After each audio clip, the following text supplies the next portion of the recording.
তখন তারা বলবে নাজআলহুমা তাহতা আকদামিনা লিয়াকুনা মিনাল আসফালিন, একটু মনের জ্বালা মিটাবো, তাদেরকে আমাদের পায়ের সামনে এনে দাও।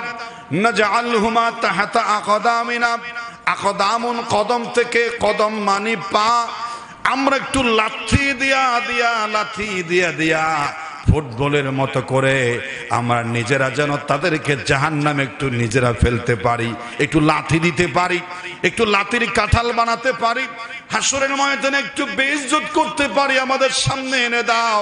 আমরা তাদেরকে লাথি মারতে চাই, তাদেরকে নিজেরা একটু শাস্তি দিতে চাই, মনের জ্বালা মিটাতে চাই। জোরে বলেন নাউজুবিল্লাহ। সন্তান হওয়া এটা ডবল যন্ত্রণা, সন্তান না হওয়া এটা সিঙ্গেল যন্ত্রণা। সন্তান হচ্ছে না, নিঃসন্তান একটি জ্বালা, আমার সন্তান হচ্ছে না, আমি বাবা ডাকতে পারছি না, এই কষ্ট ছাড়া আর কোনো কষ্ট নাই। একটাই কষ্ট, আমি বাবা ডাক শুনতে পাচ্ছি না, মা ডাক শুনতে পাচ্ছি না, একটাই যন্ত্রণা। কিন্তু সন্তান যখন দিবে যন্ত্রণা বাড়ি যায়, যন্ত্রণা বেড়ে যায়।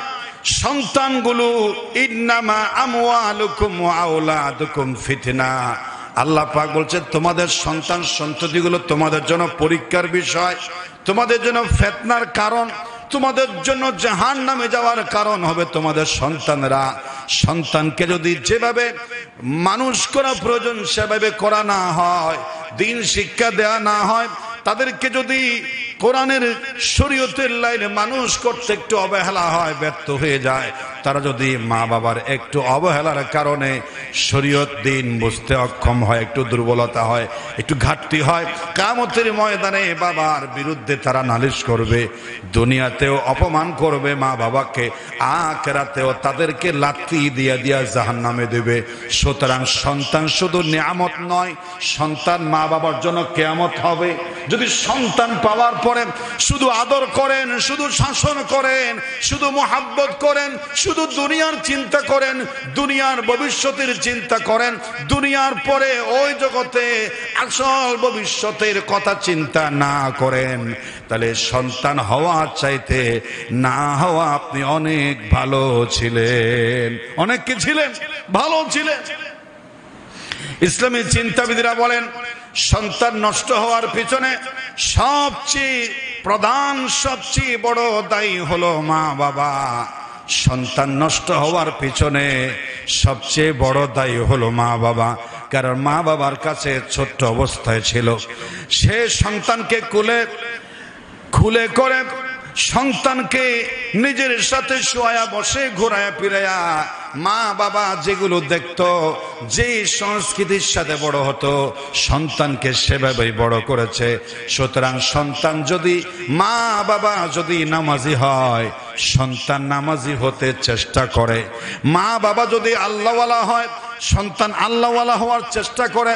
মা বাবা যদি সকাল সন্ধ্যা কোরআন পড়ে, মাসুম বাচ্চা পড়তে না পারলেও বলে দাদু বাবু বাবা আমিও তোমার সাথে বসবো, পড়তে না পারলেও চেষ্টা করে পড়ার জন্য। ছোট্ট কাল থেকে সকাল সন্ধ্যা প্রতিদিন যদি কোরআন তেলাওয়াতের প্র্যাকটিস মা বাবা দাদা দাদির কাছে দেখে, সন্তানটা কোরআন পাঠে অভ্যস্ত হয়। মা বাবা কখন কোরআন পড়েছে, কোরআন দেখেছে, তার সন্তানের মনেও নাই, নিজেরও মনে নাই, সন্তানও কোরআন পড়ে না। মা বাবা নামাজ একক তো পড়লে আর তো পড়ে না, সন্তানও পড়ে না।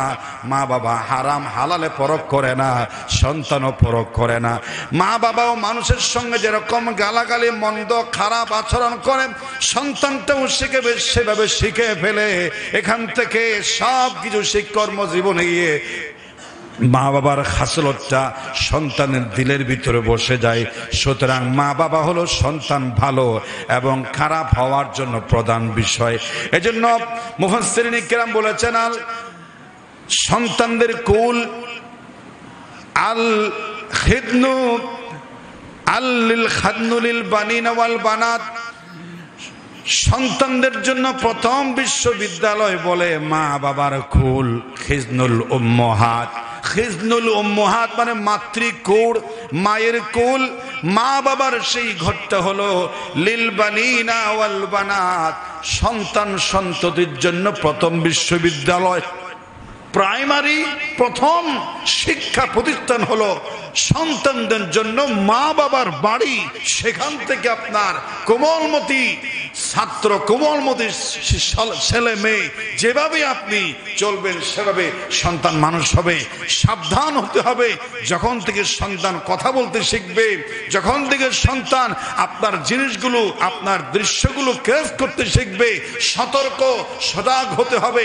আপনি তার দিলে কি বসাচ্ছেন, কি সেট করে দিচ্ছেন, আপনার থেকে কিসের লাইন পাচ্ছে, কিসের সাথে কানেক্টেড করে দিচ্ছেন, এটার ব্যাপারে প্রত্যেক মা বাবার সতর্ক হতে হবে, আল্লাহকে ভয় করতে হবে। এগুলো আমানত, এগুলো নষ্ট হলে আপনাকেও ছাড়বে, সজাগ থাকতে হবে। এবং এখন আমরা শুনবো জাহান্নাম খুবই কষ্টের জায়গা, কিন্তু জাহান্নামের সবচেয়ে কম শাস্তি কার হবে? জাহান্নামের সবচেয়ে কম শাস্তি হবে